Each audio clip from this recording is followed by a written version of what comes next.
Tudo bem, pessoal? Eu sou o Diogo, professor de Química, e nessa aula a gente vai aprender um pouquinho sobre ligações químicas. A ideia das ligações químicas, por que as ligações químicas ocorrem, é simplesmente por uma questão de energia. Os átomos, qualquer tipo de átomo, qualquer tipo de elemento químico tende a possuir a menor quantidade de energia possível, né? E eles fazem isso, eles ocupam patamares menores de energia, valores menores de energia, quando eles fazem ligações. E à medida que eles vão fazendo as ligações, eles passam a possuir maior estabilidade. Então, estabilidade em química é diretamente relacionada à quantidade de energia que um átomo possui. Quanto mais energia um átomo possui, mais instável ele vai ser. Quanto menos energia um átomo possui, mais estável ele é. Certo? Mais tranquilo ele é, ok? E as propriedades resultantes dessas substâncias, dessas novas substâncias formadas, são diretamente relacionadas também ao tipo de ligação que esses átomos fazem e que essas moléculas, né, as interações que essas moléculas fazem entre si, que é a parte de ligações intermoleculares. Nessa aula a gente vai falar mais sobre ligações químicas, tá? É, Vocês viram na aula sobre elétrons de valência e tabela periódica, a relação entre essas duas coisas, que os gases nobres, que são os elementos da família 8A ou do grupo 18, né, eles possuem a camada de valência deles totalmente preenchida. Por exemplo, o hélio, né, ele tem número atômico igual a 2, então vai ter 2 elétrons, né? Então se esse aqui é o núcleo, ele só tem uma camada e essa camada está totalmente preenchida porque a primeira camada só cabe 2 elétrons, né? O neônio, por exemplo, ele tem 10 elétrons, certo? Então se você for fazer distribuição eletrônica, né, você vai ter aqui 2 elétrons na primeira camada e 8 elétrons na segunda camada, certo? Com a camada de valência totalmente preenchida. Tudo bem? Então, os cientistas perceberam que os gases nobres eles eram únicos átomos encontrados na forma monatômica, né?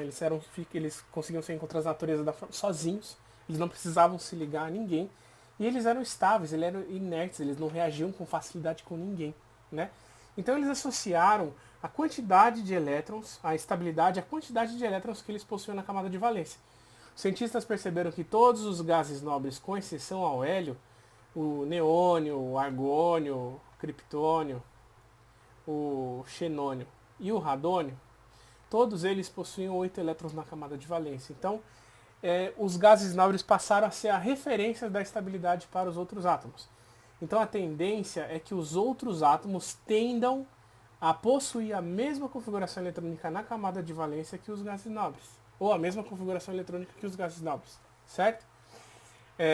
Só lembrando aqui, você passando, né, o hélio possui apenas 2 elétrons na camada de valência, que é chamado de dueto, e os demais gases nobres têm 8 elétrons na camada de valência, que é chamado de octeto. Então, por conta dessa estabilidade que os gases nobres proporcionam, os átomos tendem a copiar essa configuração eletrônica deles. Isso é chamado de regra do octeto. É a tendência que um átomo tem para chegar em 8 elétrons na camada de valência. Ele pode perder, ele pode ganhar, ou ele pode compartilhar elétrons para chegar nessa estabilidade. Tá bom? Claro que, né, para variar na química, existem exceções a essa regra. Tá bom? Mas essa regra norteia aí quase a totalidade dos casos que a gente vai ver, dos exercícios. Ok? Existem basicamente 3 tipos de ligações químicas, são chamadas ligações iônicas, as covalentes e as metálicas, e a gente vai passar um pouquinho, a gente vai falar um pouquinho sobre cada uma delas depois. Um conceito que permeia o tipo de ligação, como que a gente prevê qual que vai ser o tipo de ligação, é chamado de eletronegatividade. Eletronegatividade é uma propriedade periódica da tabela periódica, né? E o conceito básico dela é a capacidade de atrair para si os elétrons de uma ligação. Como assim? Vamos pensar num cabo de guerra. Você tem aqui uma pessoa aqui e você tem outra pessoa do lado de cá, certo? Vamos supor, aqui é o tal meio, né? E tem que chegar nesses pontos aqui para vencer o cabo de guerra, certo? Aqui está a bandeirinha. Tudo bem? Se essa pessoa for mais forte, concorda comigo que ela vai vencer, né? Normalmente, assim, né? Se não tiver uma tática nada, ela vai vencer por conta que ela é mais forte, ela vai vencer o cabo de guerra. Só que se as forças forem iguais para os dois lados, né? Nenhuma necessariamente vai vencer, certo? E se essa pessoa aqui da direita fosse mais forte, ela venceria. Então é basicamente essa a ideia da eletronegatividade. A pessoinha, vamos supor, a pessoa A é mais eletronegativa do que a pessoa B, ela vai puxar os elétrons da ligação para ela. Se B for mais forte do que A, vai puxar os elétrons para a ligação para ele. E se nem A e nem B tiverem forças muito diferentes, ninguém vai ganhar, e vai ficar sempre um pouquinho para lá, um pouquinho para cá, um pouquinho para lá, um pouquinho para cá. Então essa é a ideia das ligações iônicas e covalentes. Por quê? Porque olha só, aqui é uma tabela simplificada, né? A gente tem a família 1A, aqui a família 2A, e aqui a família 3A, 4A, 5A, 6A, 7A e 8A. Estou ignorando aí os elementos de transição, tá? Só estou com os representativos.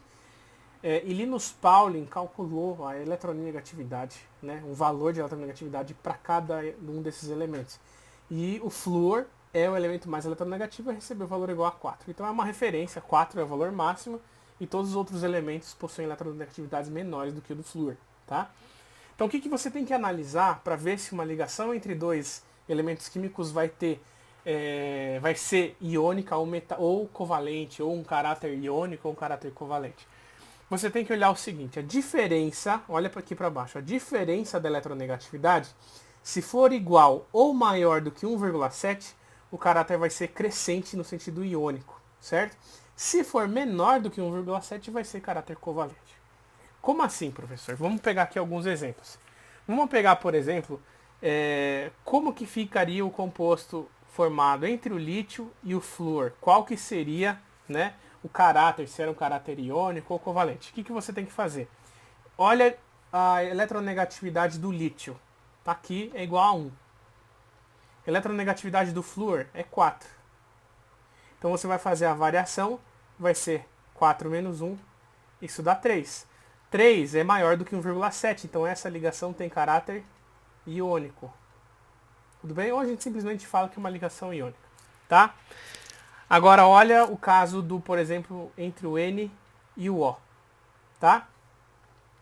Você tem aqui, ó, a eletronegatividade do N é 3, e a eletronegatividade do O é 3,4. Então sempre é o maior menos o menor, vai ficar a variação como 3,4 menos 3, e isso vai ser igual a 0,4. Tudo bem? 0,4. Então 0,4 é menor do que 1,7, então tem caráter covalente essa ligação. Professor, precisa decorar algum desses valores? Não, não precisa decorar nenhum, tá? Vale ressaltar que existe uma sequência para que facilite, né, você decorar pelo menos quem que é mais eletronegativo do que o outro, que a gente vai colocar aqui, ó. É essa frase, vou colocar aqui em cima, ó. Fui ontem no clube Brasil e isso aqui é um izinho. E só conheci pessoas horríveis. Então essa é a sequência crescente de eletronegatividade, certo? O hidrogênio é um dos menos eletronegativos e o flúor é um dos mais eletronegativos. Atrás dos hidrogênios, como menos eletronegativos ainda, estão os metais, de modo geral. Tá bom? Tudo bem? Então os metais são os elementos menos eletronegativos da tabela, até o flúor, que é o mais eletronegativo. Certo? Agora, se você tiver, por exemplo, K2S, composto iônico que envolve o K e o S. A eletronegatividade do K é 0,82 e a eletronegatividade do S é 2,6. Então a variação vai ser 2,6 menos 0,82. Isso vai dar 1,78. Agora, esse aqui também é um composto iônico, certo? Porque a variação foi maior do que 1,7. Agora, entre o LiF e o K2S, quem possui o maior caráter iônico? É o que possui o maior valor da variação, que no caso é o LiF. Ele possui um caráter mais iônico do que o K2S. Ok? Então a gente vai ver na próxima parte as características e os aspectos técnicos da ligação iônica. A ligação iônica, também chamada de ligação eletrovalente, ela tem o conceito de transferência de elétrons. Um vai receber o elétron de outro átomo. Por quê? Porque a diferença de eletronegatividade entre os dois átomos é tão grande que um elemento químico consegue arrancar o elétron da camada de valência de outro elemento químico. Então olha só o exemplo do Na e do Cl, tá? O Na tem eletronegatividade, valor de eletronegatividade 0,93 e o Cl tem valor de eletronegatividade 3,2. Se você fizer o delta, a variação da eletronegatividade, isso dá 2,27, caracterizando uma ligação iônica, tá? Existe uma forma mais fácil, se você não tiver os valores de eletronegatividade, para você ver como que vai acontecer uma ligação iônica. Elas normalmente ocorrem entre metal e ametal, tá? Metal e um hidrogênio e metal e alguns semimetais. E semimetais são elementos químicos que são parecidos com metais, mas têm características de ametais. Mas se fosse para decorar um desses três, tá? Eu digo que esse aqui é muito mais importante você saber. É fundamental que você saiba que uma ligação iônica é fruto de uma ligação entre um metal e um ametal. E aí a gente vai retomar vários conceitos aí que a gente aprendeu na parte de tabela periódica também, tá? Então olha só, o caso do sódio. O sódio tem número atômico igual a 11, então como ele é um átomo, ele também vai ter 11 elétrons. Certo? Então vamos colocar esses 11 elétrons aqui distribuídos nessas camadas. Então você vai ter aqui, ó, 1, 2, 3, 4, 5, 6, 7, 8, 9, 10, 11. Tudo bem? 11 elétrons. Repara que a gente poderia ter feito isso de outra forma. Se você soubesse que o sódio era da família 1A, você já saberia que ele tem apenas um elétron na camada de valência. Tá? Que foi o que a gente falou na aula sobre elétrons de valência e tabela periódica. Ok? E o cloro?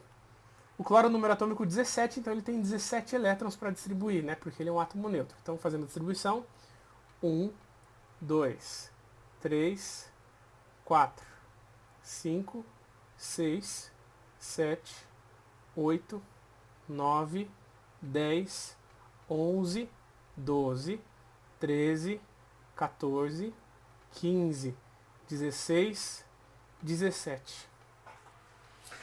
Reparem, gente, reparem que na aula passada eu falei para vocês que os elementos químicos tendiam a copiar a configuração eletrônica dos gases nobres.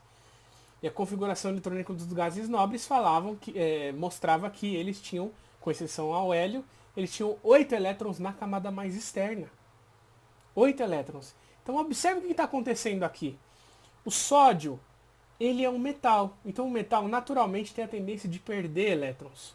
O cloro é um ametal. Ele tem a tendência natural de ganhar elétrons. Por quê? Porque ele é mais eletronegativo do que o sódio. Certo? Então olha o seguinte. Para que o cloro se estabilize, ele precisa ficar com 8 elétrons na camada de valência, certo? E o cloro tem 7. E o sódio? Para que ele se estabilize, ele também tem que ficar com 8 elétrons na camada de valência, só que ele só tem 1. Só que pensa comigo, olha só. Na camada de valência o sódio só tem 1 elétron, então faltaria para ele receber mais 7 elétrons para ele se estabilizar com 8, concorda? Só que pensa comigo. Não seria mais fácil o sódio perder esse único elétron aqui, aí perdendo esse elétron ele perde essa última camada, porque essa última camada vai estar vazia, e a camada de valência passa a ser essa de dentro, que tem 8, e ele ficaria estável, como um gás nobre, como o neônio. Certo? E o cloro? O cloro, ele só precisa ganhar mais um elétron, ou perder esses 7 elétrons para também ficar com a camada anterior com 8 elétrons. Então pensa comigo. No caso do sódio, é mais fácil ele ganhar 7 elétrons ou perder um elétron para ficar com a camada anterior com 8? E o cloro? É mais fácil ele ganhar apenas um elétron ou perder esse 7 para que ele fique com a camada anterior totalmente preenchida com 8 elétrons? O sódio é mais fácil perder e o cloro é mais fácil ganhar. Então o que acontece? O sódio vai doar esse elétron para o cloro. Aí o que vai acontecer? os dois vão ficar estáveis. O sódio com 8 elétrons na camada de valência e o cloro também com 8 elétrons na camada de valência. Só que agora, colocando o símbolo deles, né? O sódio não perdeu um elétron, não fica com carga positiva. O cloro não ganhou um elétron do sódio, não fica com excesso de carga negativa.